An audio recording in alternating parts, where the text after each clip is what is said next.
Platão, quando fala da educação, e ele coloca a educação como sendo um dos elementos mais importantes dentro de uma civilização.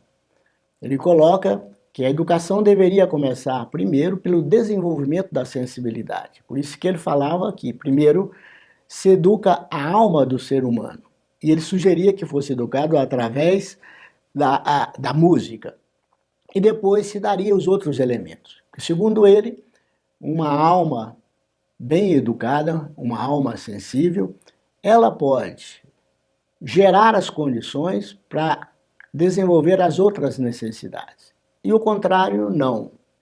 Ou seja, uma pessoa que possui todas as outras necessidades básicas de produção, de trabalho, de saúde e assim por diante, se não for sensível, todas essas necessidades podem se voltar contra a sociedade, toda essa capacidade pode se voltar contra a sociedade, inclusive contra ele mesmo.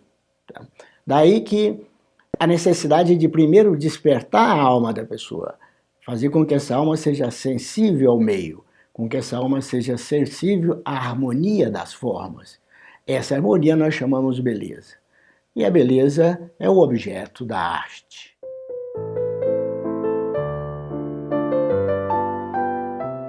Olá, bem-vindos a mais uma atividade promovida por Nova Acrópole. Como fazemos todos os anos, nós dedicamos uma semana ao ano para promover a arte. São atividades voltadas exclusivamente para a arte, porque nós entendemos que a arte é um dos componentes essenciais na formação do ser humano. Nós vamos encontrar essa necessidade expressada em várias culturas. Eu, pessoalmente, para tomar como exemplo, gosto de citar um provérbio chinês que diz que se tendes 2 pães, vende um e compra um lírio.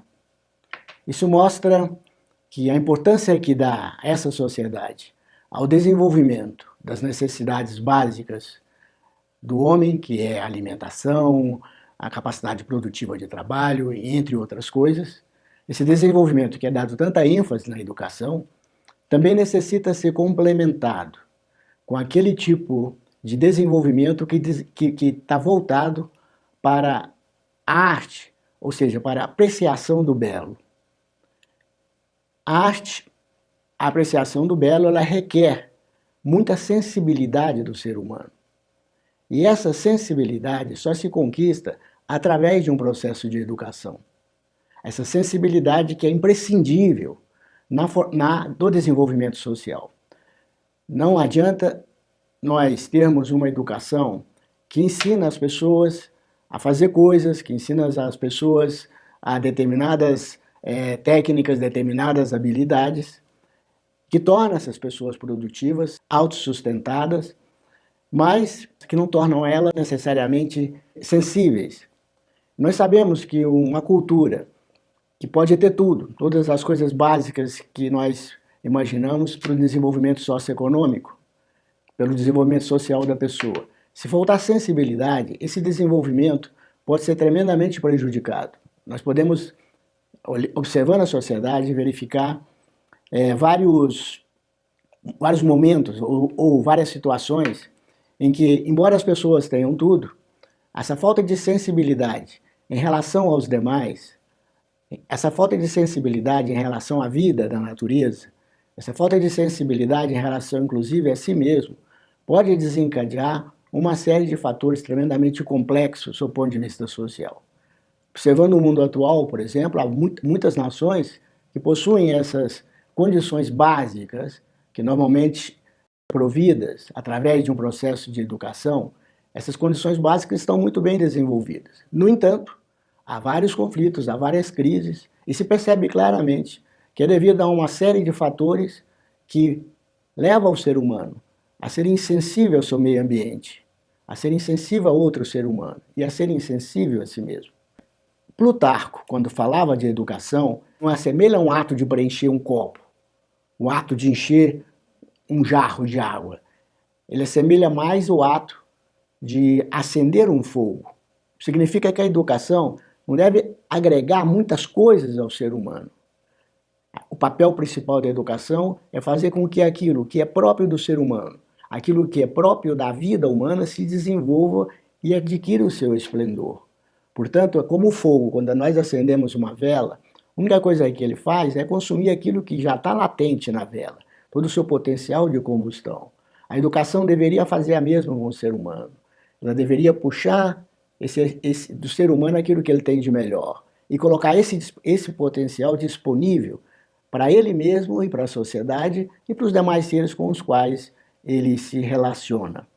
Portanto, o nosso processo de educação, ele necessitaria de desenvolver essa capacidade do ser humano de fazer uso daquilo que já está dentro dele mesmo, de fazer uso daqueles elementos que estão um pouco adormecidos, mas que nós podemos fazer uso a qualquer momento, desde que saibamos acessá-los. Em geral, já temos um pouco isso desenvolvido. Todo ser humano tem um pouco do que nós chamamos de bom senso, ou seja, sem ter passado por nenhuma instrução especializada, sem ter passado por nenhum colégio muito sofisticado, por nenhum processo de educação muito elaborado, ele consegue relacionar bem com as pessoas, relacionar bem com a vida, desde que ele faça uso um pouco desse bom senso, desse senso comum, que às vezes também podemos falar disso. Nós podemos notar que o ser humano ele tem uma característica interessante, que difere dos animais, por exemplo. Os animais, quando nascem, eles já nascem sabendo caminhar, eles já nascem procurando o peito da sua mãe para amamentar. O ser humano não é assim. O ser humano nasce totalmente dependente. Ele necessita que alguém o pegue, ele necessita que seja levado até o seio, e inclusive ele necessita que alguém ensina ele a amamentar. A gente conhece, quando visitamos uma dama que acabou de ter um filho, a dificuldade que é os primeiros dias até que a criança aprenda a sugar corretamente o seio da mãe. Portanto, desde o início, ele necessita aprender. Para caminhar é todo um trabalho, inclusive alguns momentos até bonitos de ver a criança aprendendo a engatear, aprendendo a caminhar. Mas tudo tem que ser ensinado.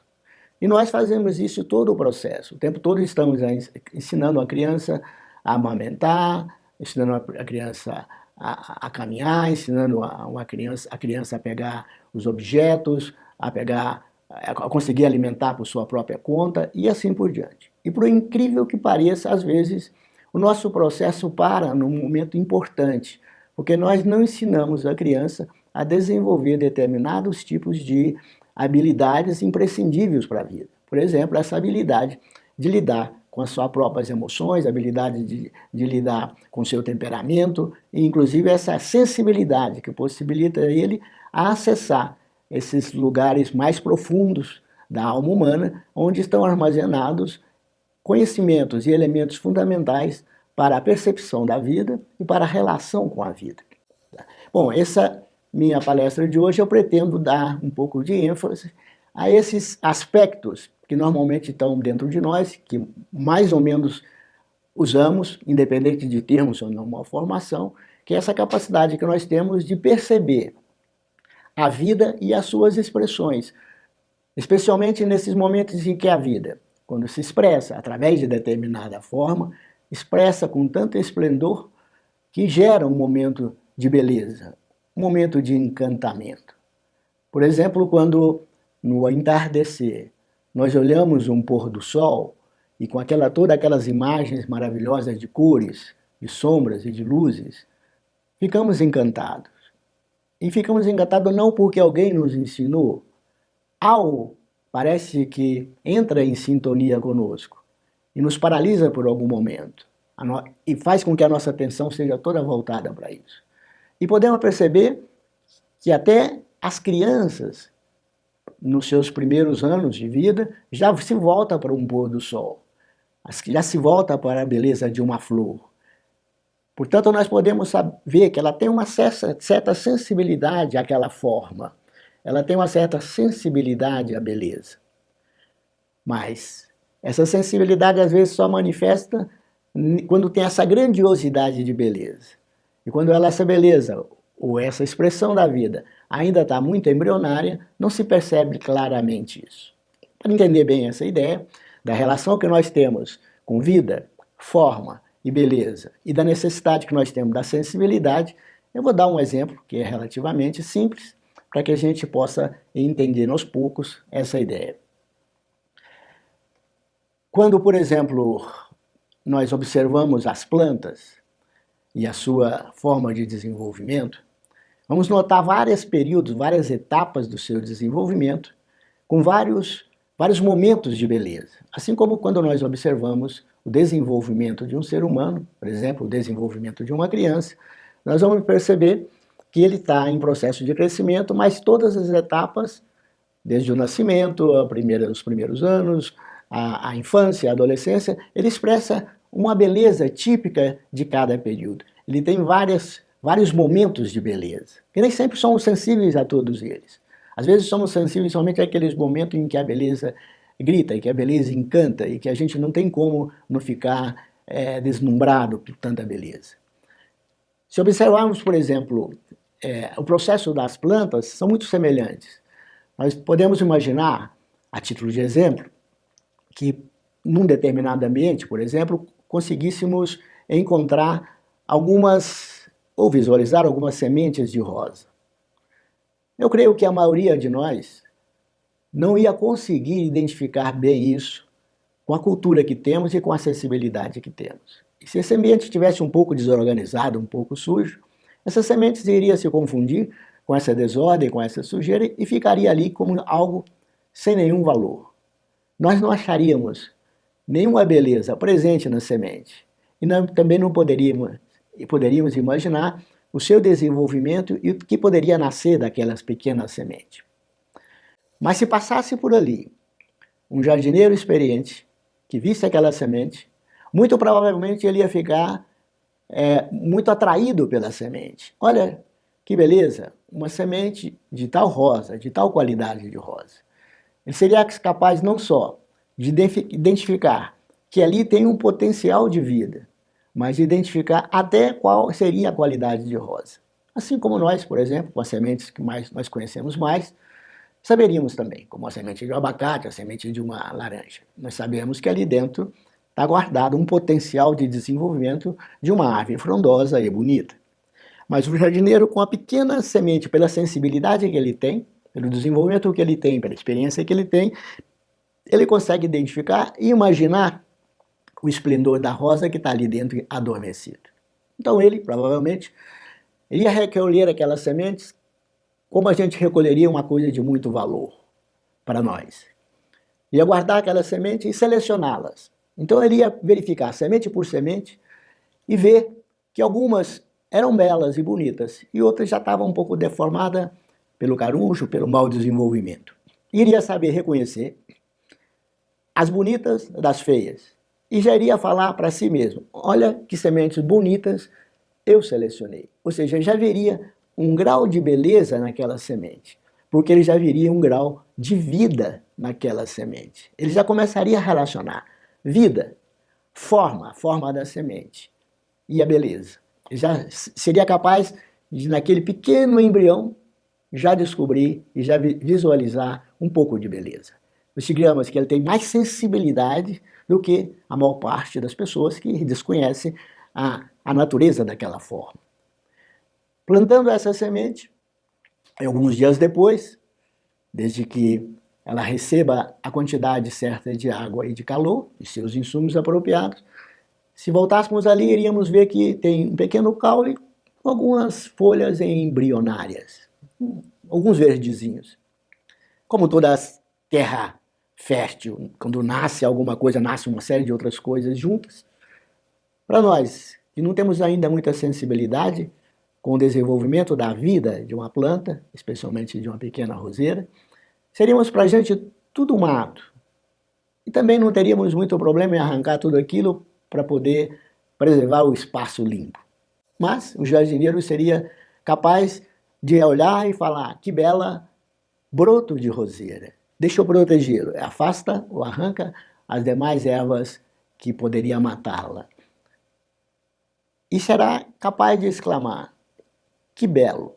Ou seja, já pequenininho, ele já identifica que ela está desenvolvendo e que a qualidade de vida que se expressa já tem um certo grau de grandeza. Portanto, ele já considera belo porque, de alguma forma, ele tem dentro de si as etapas registradas de percepções. Ele sabe que aquele tipo de broto é exatamente de roseira e que já tem um grau de vida que corresponde à idade, os dias que ele foi plantado. Assim como a gente também, quando observamos, por exemplo, uma criança de, sei lá, de 3 meses de idade, nós achamos bonito, olha que bonito, olha como está bem desenvolvida, olha como já está com habilidade, olha como já mexe os olhos, olha como já movimenta os braços e assim por diante. Ou seja, nós podemos, no processo de desenvolvimento da vida, ir percebendo, em cada forma que ela expressa, a sua beleza própria daquele momento. Bom, e seguindo o exemplo da roseira, depois de alguns dias, provavelmente essa roseira chegaria a um grau de maturidade. Eu creio que ainda continuaríamos passando por ali, olhando a roseira, achando interessante. Alguns já conseguiriam identificar que se trata de uma roseira, mas a maioria eu creio que não. Mas, o dia que ali chegássemos e tivéssemos várias rosas, todas elas já floridas, estampadas, mesmo que não fôssemos muito conhecedores daquele tipo de rosa, ficaríamos encantados. Por quê? Porque a vida que estava naquela semente agora está no seu esplendor. E normalmente parece que temos dentro de nós uma imagem de esplendor, que Platão às vezes chamava de arquétipo. Todos nós carregamos dentro de nós a possibilidade de perceber os arquétipos da vida, significa os modelos perfeitos. Toda vez que uma vida chega mais ou menos à sua plenitude, a beleza é tão gritante que a nossa alma vibra e nós nos sentimos atraídos por aquela beleza. Nós sentimos, olha que belo. E aí sim, diríamos então, que momento bonito, que rosas bonitas. Bom, evidentemente que nós participamos de toda essa história de beleza de um momento, aquele momento do seu máximo esplendor. E o jardineiro, mais sensível àquele tipo de semente, pôde participar de todo o seu processo. Ele achou bonito a semente, ele achou bonito os brotos, ele achou bonito o desenvolvimento da própria roseira, e agora ele está achando bonito todo esse conjunto, a roseira e as rosas propriamente dito. Ou seja, ele, com a sua sensibilidade, pôde participar de alguma forma do desenvolvimento dessa forma de vida.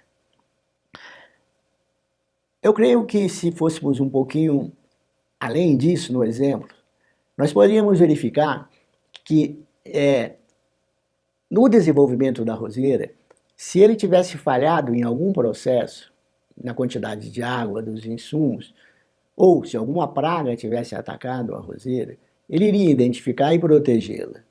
Então ele perceberia que tinha alguma coisa agregada que não estava correto, alguma coisa que não era própria daquela unidade de vida.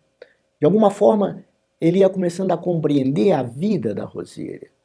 Ele se mescla tanto com a roseira que ele começa a conhecer os mistérios da vida que habita naquela semente, os seus processos de desenvolvimento, a sua lei, as suas necessidades, os seus momentos de plenitude, os seus passos de desenvolvimento. Nós não teríamos condição de participar disso. E se ele participou simplesmente por amor à vida, não por querer vender a rosa, por amor à vida da semente, por amor à vida da roseira, nós diríamos que ele tem um grau de bondade.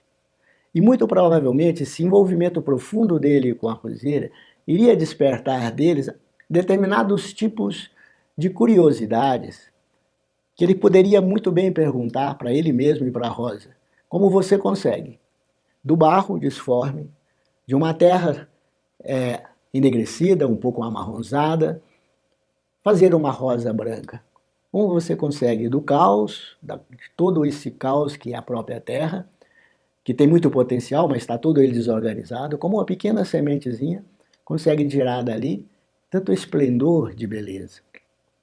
E se fosse um pouco de vocação filosófica esse jardineiro, ele poderia cogitar também, do nada, de um vazio, como a ciência fala do Big Bang, uma grande explosão, e dessa explosão, tanta beleza que nós vemos. Como conseguiram tantas sementes de vida construir a partir dessa confusão caótica da explosão, tanta beleza.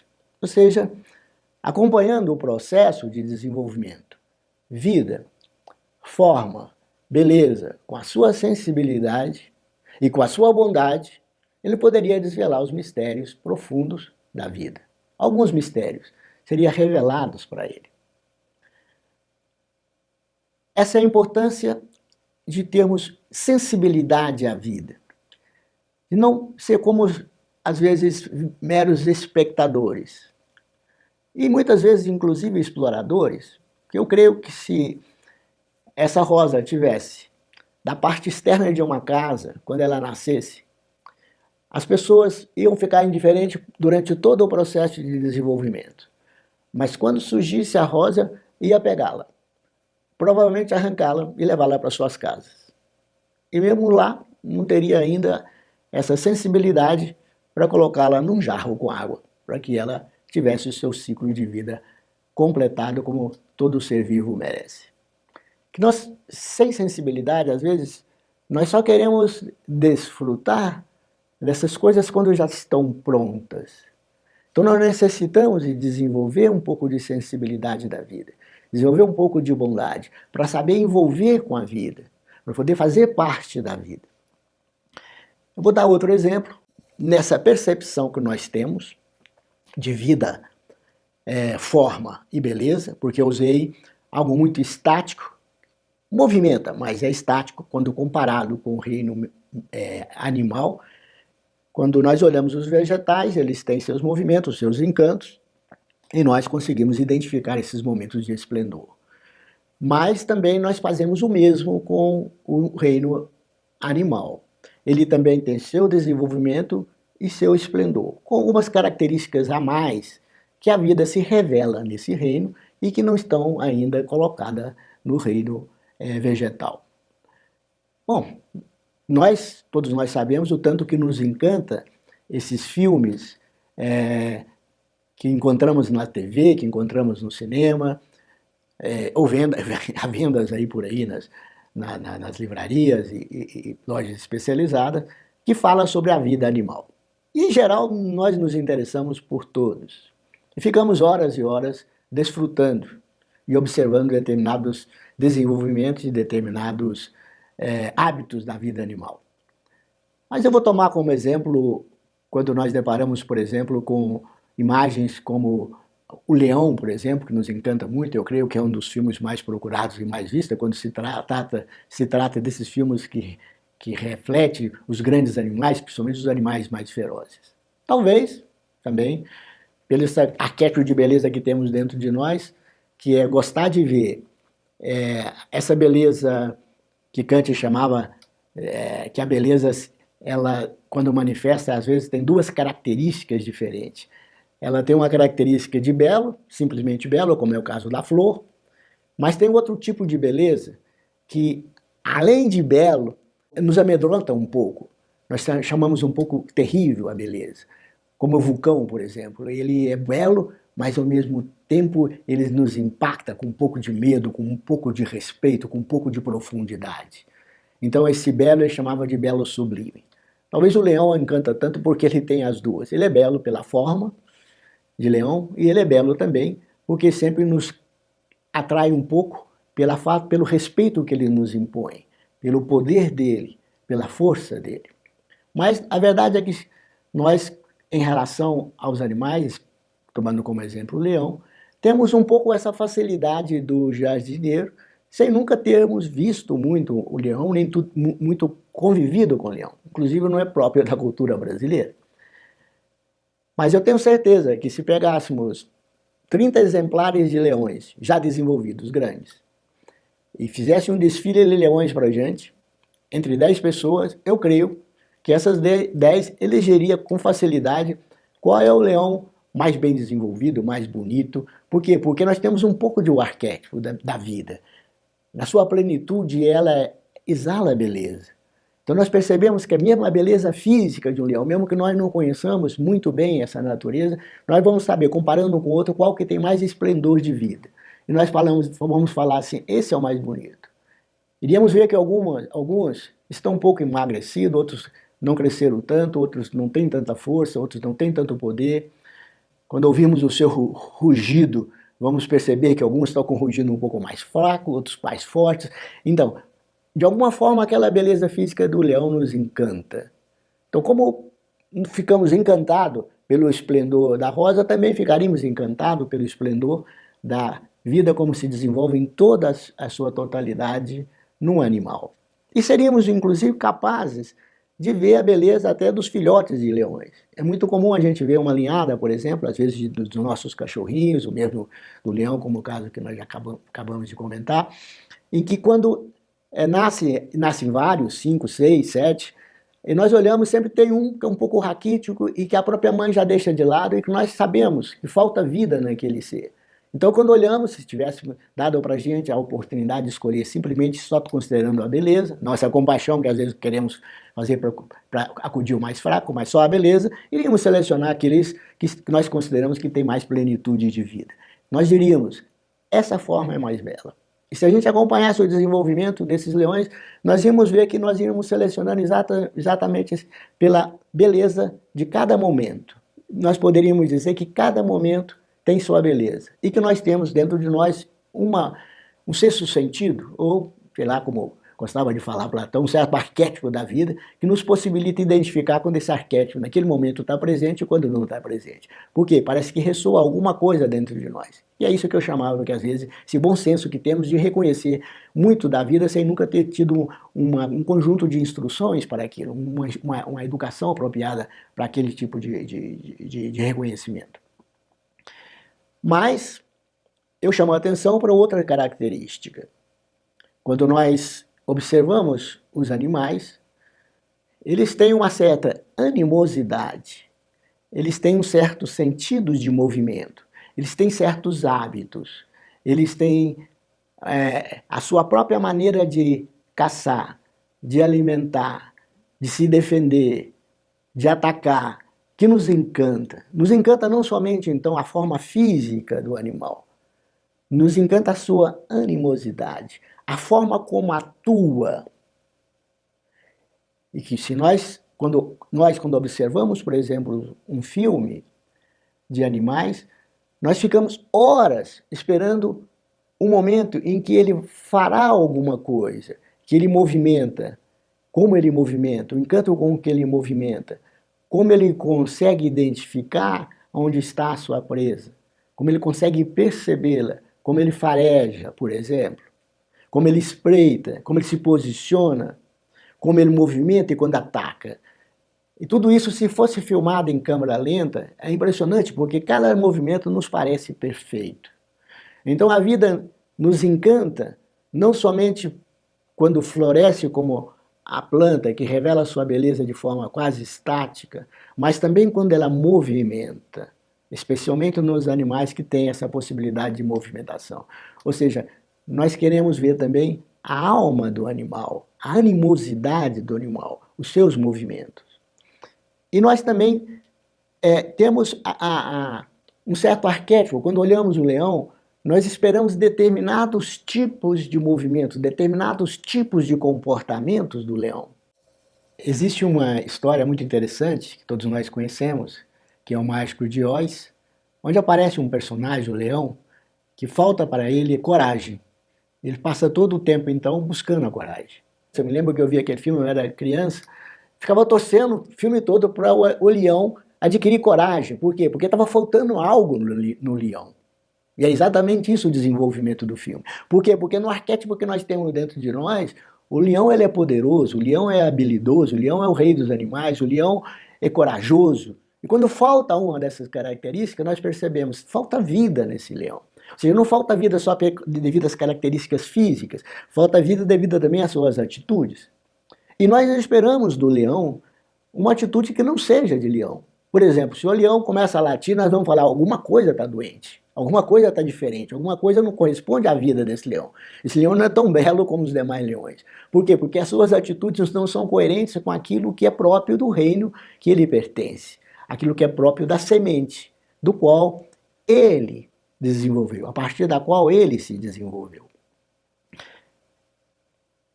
Nós temos então, com relação ao reino animal, um pouco mais de sensibilidade às vezes. Às vezes. Tanto é que eu creio que a maior parte dos seres humanos, exceto aqueles que exploram os reinos animais, como são às vezes determinados tipos de caçadores e assim por diante, amamos os animais ao ponto de não querermos que eles sejam extintos. E ficamos muito tristes quando percebemos que alguma espécie está sendo extinta. Amamos os animais quando sabemos, por exemplo, que está faltando alimento para eles em determinadas situações. E queremos ajudar, e muitos contribuem, inclusive financeiramente, para poder preservar um habitat de um determinado animal. De alguma forma, então, já participamos da vida animal. Mas existem aqueles que se envolvem pessoalmente com os animais, que se aproximam, inclusive, às vezes, de alguns animais selvagens. E esses contam para a gente experiências encantadoras, porque é tanto mistério que reina no meio animal que nós ficamos encantados com o reino animal. A título de exemplo também, porque me ocorreu recentemente, eu me lembro que em mais ou menos 2016 o Faustão fez uma entrevista com o senhor lá da Ilha Grande, da praia do Rio de Janeiro, ali nas praias do Rio de Janeiro, que ele um dia apanhou no mar um pinguim, que às vezes aparece naquela região, às vezes aparece até em Paraty, mas ele estava todo banhado de óleo, porque tinha tido um vazamento de óleo e na sua viagem ele ficou todo impregnado de óleo, então ele saiu na praia, o que não era normal nessa época do ano. Esse pescador que estava ali, ele pegou o pinguim, tratou do pinguim, deu banho no pinguim, levou o pinguim para a casa dele, colocou na banheira, deu banho e foi convivendo com o pinguim. Fizeram uma amizade assim de trocar beijos e assim por diante. Depois que o pinguim já estava bom, ele levou o pinguim até a praia e o pinguim foi embora voltou para a terra dele. Provavelmente ele viajou de volta até a Antártica, ficou por aí um ano, e qual foi a surpresa? No ano seguinte ele apareceu novamente na praia e foi lá cumprimentar o pescador e fazer toda uma festa com o pescador. E de anos e anos, durante 7 anos ele fez isso. Mas a história teve uma continuidade que eu achei muito interessante. Ele parou de visitar o pescador. Durante 5 anos o pescador falou assim, não tem mais. E nesse período, parece que teve algum cineasta americano que interessou em fazer essa reportagem, ou fazer um filme sobre isso, não sei bem como vai ser, e foi visitar o pescador para fazer uma entrevista com ele. E tinha 5 anos que o pinguim não aparecia. Justo aí, quando estava sendo feito esse filme, ele aparece novamente, depois de 5 anos. Recentemente, isso parece que foi o ano passado, isso ou esse ano, não sei, acho que foi o ano passado. O que eu quero chamar a atenção? Imagina vocês essa capacidade dessa ave, cujo cérebro é pequenininho, porque a gente tem maneira de achar que tudo é cérebro, né? Essa sensibilidade que ela desenvolveu pelo pescador, essa capacidade de ir até a Antártica e voltar, sendo que é dos seres mais, dos animais que tem mais predadores, ou seja, os riscos, baleia, tubarões, uma série de ameaças que ele sofre, ele tem essa capacidade de ir e voltar para visitar o pescador. Né? Imagina a quantidade de coisas que está dentro desse que nós chamamos dessa movimentação, dessa alma animal. Quantidade de coisa que interfere sobre os movimentos dele. A quantidade de coisas que influencia a sua relação com a vida. De uma certa forma, todos esses que se envolvem muito com o animal começam a conhecer esses mistérios também, dessa vida que se comunica à distância, como às vezes acontece com os seres humanos. É muito comum, por exemplo, às vezes, quantos exemplos nós conhecemos de uma mãe que ela sente um determinado tipo de mal-estar, identifica na sua forma intuitiva de ver que se trata de um mal-estar de uma filha que às vezes está remota, muito, muito longe. Ela liga para a filha e a filha constata para ela naquele momento que realmente ela está passando por um momento difícil. Então tudo está muito interligado nesse grande mistério humano, nesse grande mistério da vida. E as pessoas que participam da vida, em geral, começam a entender mais, começam a ter mais sensibilidade à vida, mais sensibilidade ao animal, mais sensibilidade à planta. e começa a identificar com mais clareza toda a sua beleza, não somente a beleza dos corpos, mas a beleza da forma de ser de todo tipo de vida. Bom, se entrarmos então nos seres humanos, nós vamos ver que ele tem tudo isso também no seu processo de desenvolvimento. Ele, como as flores também, nasce como um embrião, quando está dentro do útero da mãe, tem toda a sua forma, que às vezes parece até com uma pedrinha, depois às vezes parece como um animalzinho que tem rabo e assim por diante, até que assume a forma humana. Nós vamos vendo que ele vai assumindo em várias formas de vida. E todas essas formas, desde que esteja na época certa, no momento certo, nos encanta. E ele vai realmente passar por todo esse processo de infância, que é muito bonito, de adolescência, que é muito bonito, de juventude, até seu esplendor físico, da sua maturidade física. E também tem a sua movimentação em torno de como aprender a se alimentar, como correr, como brincar, como se educar, como ir para a escola, e todas essas fases de curiosidade, de aprendizado também é bonita. Mas nós agregamos outros elementos a mais nessa animosidade, nessa disposição do ser humano. Para que a gente chame um ser humano de belo, em geral, nós não ficamos somente atentos a essa forma do corpo físico e o seu desenvolvimento, nem a essa forma básica de movimentação, essa animosidade básica do animal, que consiste simplesmente na sobrevivência, na procriação e na forma como se defende, na forma como ataca. Esses elementos também fazem parte do humano. Mas, se faltar alguns elementos, que nós vamos acrescentar agora, nós vamos falar que, embora esse ser humano preencha todas as condições da beleza estética e física que nós podemos observar, por exemplo, no leão, de todas as condições do esplendor dos movimentos do leão, ou de toda a beleza de uma flor, o corpo pode ser o mais perfeito, segundo os padrões estéticos que cada um prefira, nós não vamos chamar essa pessoa de bela se faltar alguns elementos fundamentais para o ser humano. Ou seja, na nossa percepção natural do ser humano, nós, nesse arquétipo que nós temos dentro do nosso coração, por assim dizer, ou na nossa mente, como queiram, faltaria algo, se nós observássemos na sua movimentação, no seu comportamento, alguns elementos, nós sentiríamos que faltaria algo para aquela vida chegar ao seu esplendor, ao ponto da gente poder falar, nessa idade ele é belo, ou nesse momento ele é belo. Tá?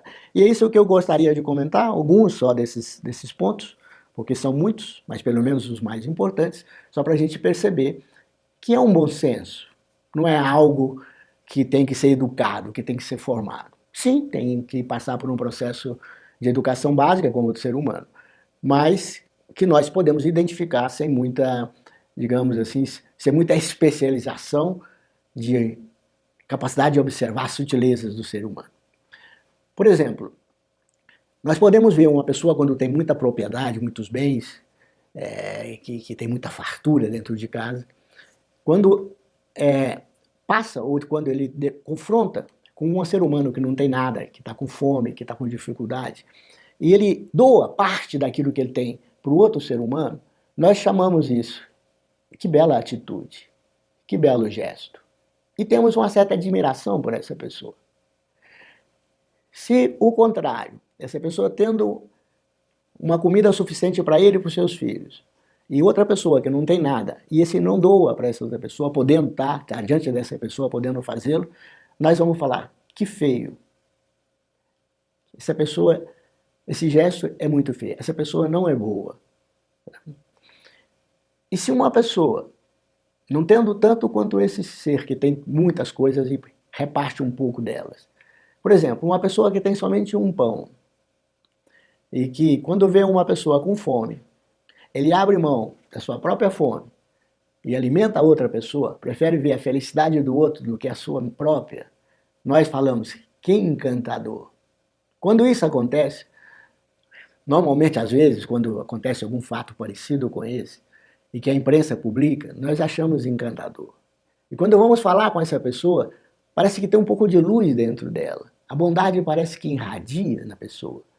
E você, mesmo que ela não tenha um padrão de beleza estético, mesmo que às vezes os comportamentos dela e de movimentos e tudo não esteja tão de acordo com os padrões de uma pessoa que está bem nutrida, que está bem formada, que passa por um processo de educação para bons hábitos e assim por diante, nós olhando para ela percebemos beleza. Às vezes mais beleza do que aquela pessoa que negou tudo. Porque quando olhamos para essa pessoa que nega tudo dela mesma, nós percebemos uma certa sombra, um certo grau de distanciamento. Não sabemos por quê.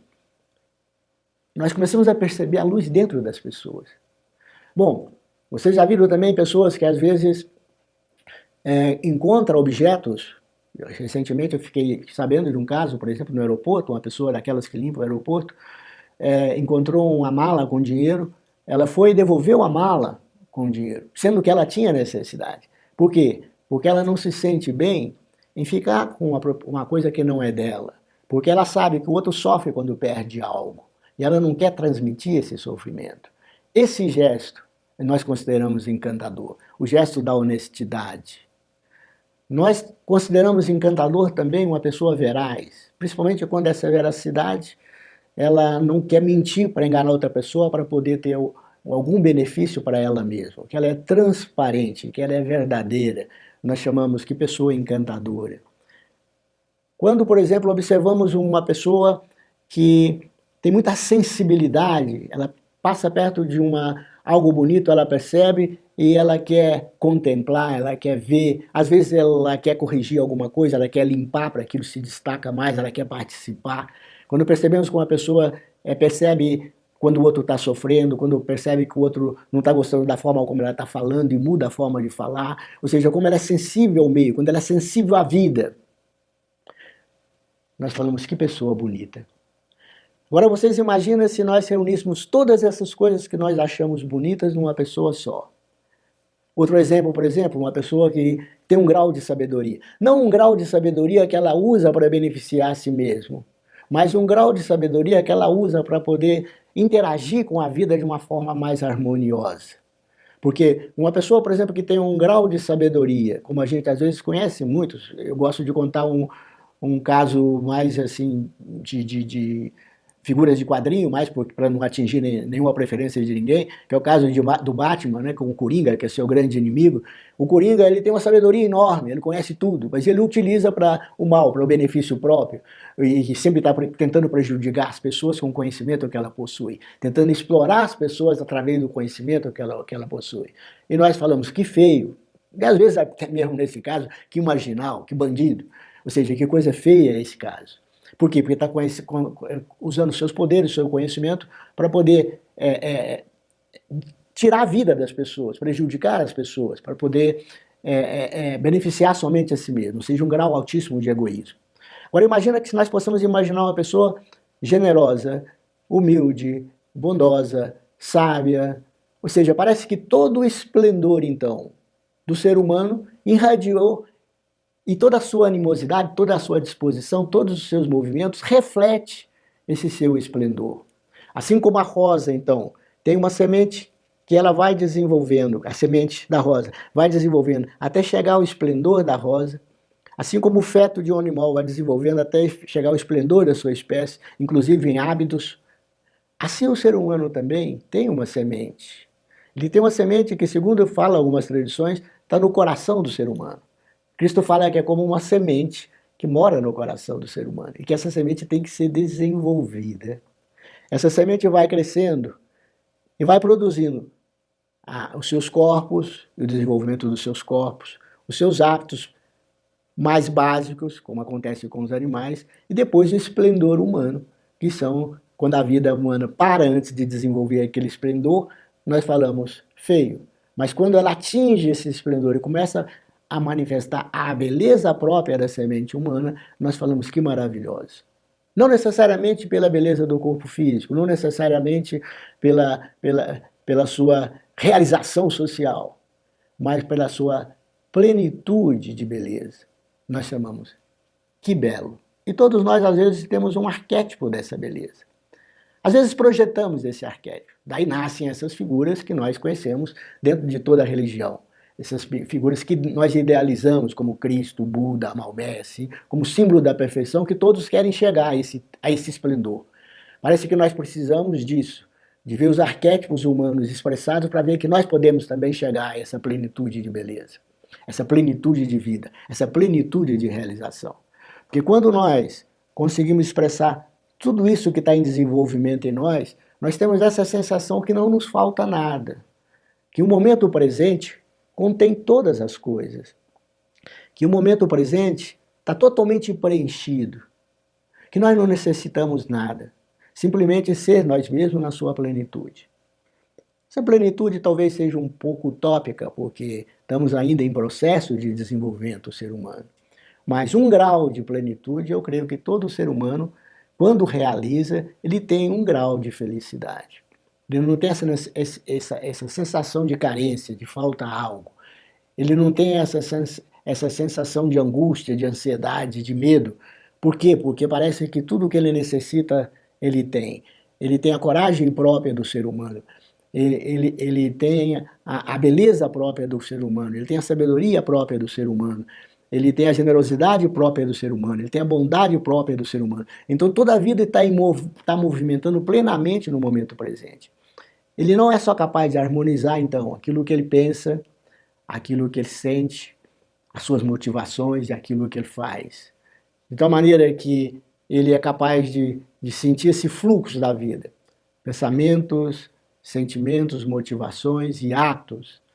Mas os seus atos em si comunica muita harmonia com o seu entorno, porque ele entra em sintonia com a vida, uma vez que toda a forma de desenvolvimento que nós chamamos de bondade, nada mais é a harmonia do ser humano alimentando a vida fora dele, ele participando da vida, ele conhecendo os mistérios da vida, através do seu envolvimento com a vida, da sua penetração no fluxo da vida. Então nós chegamos a ver que tudo está em torno dele e está em harmonia, ele com ele mesmo e ele com o seu meio ambiente. Essa plenitude de fluxo de vida é que nós chamamos de felicidade. Então, felicidade, vida, forma e beleza está naturalmente dentro de nós. A única coisa que nós precisamos é desenvolver um pouco mais essa sensibilidade humana para que ele perceba que a vida deles às vezes bloqueia no seu desenvolvimento em algum ponto, assim como pode acontecer também com um animal ou com uma planta, pode ficar bloqueado em algum ponto. Falta algo. Quando falta algo, nos dá essa sensação de angústia, de ansiedade, algo está faltando e eu saio buscando fora. Sendo que o mar simplesmente seria fazer com que a vida se desenvolva mais dentro e que floresça. Porque nós, às vezes, buscamos fora muita coisa que nós encontramos dentro. Platão mesmo fala num dos mitos dele de um ser que caiu no mar, em que quando ele ficou muito tempo no mar, as algas colaram o teu corpo e ele deformou a sua estrutura.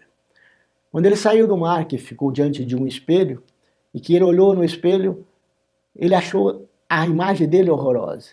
Como ele não sabia quem ele era, ele saiu buscando mais coisas para acrescentar, para ver se ele corrigia a imagem dele. E quanto mais ele acrescentava coisa, mais feio ele ficava. Às vezes nós fazemos a mesma coisa desse ser. Sentimos essa falta de algo. Ao invés de tirar isso que está em excesso e deixar florescer aquilo que somos, nós saímos buscando mais coisas, vamos agregando mais coisas, queremos mais viagem, queremos mais bens, queremos mais propriedades, queremos mais companhia, e vamos agregando coisas que cada vez nos tornam mais complicado a vida e menos realizada. Às vezes até tendemos ao isolamento no final da vida, como se tivéssemos esgotado toda a possibilidade, ficamos descrentes da vida. Passamos, às vezes, de ser aquele velho arquetípico que todos nós sonhamos, né? Aquele velho sábio que está no seu cantinho, numa casa simples, mas bonita.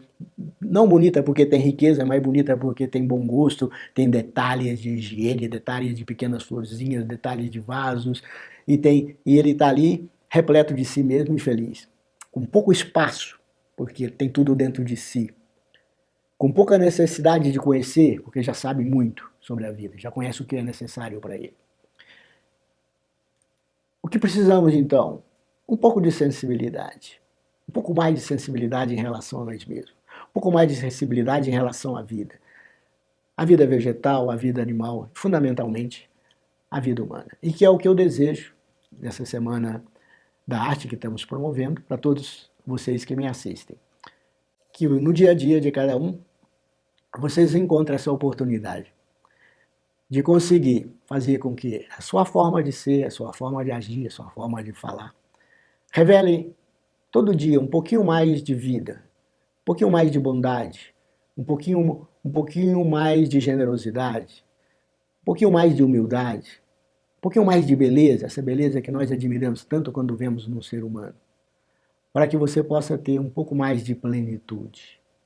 Há uma frase que eu gosto muito, para fechar a minha palestra, que é uma frase de Sriram, que ele fala que o que o ser humano busca no momento presente não é plenitude, porque isso é uma coisa difícil, que só será encontrada no futuro, muito remoto, mas um pouquinho mais de preenchimento, um pouco mais de preenchimento, para que se sinta esse movimento da vida dentro de si, esse crescimento constante, esse fluir da vida com mais intensidade, porque esse fluir com a vida com mais intensidade é o que nós chamamos de felicidade.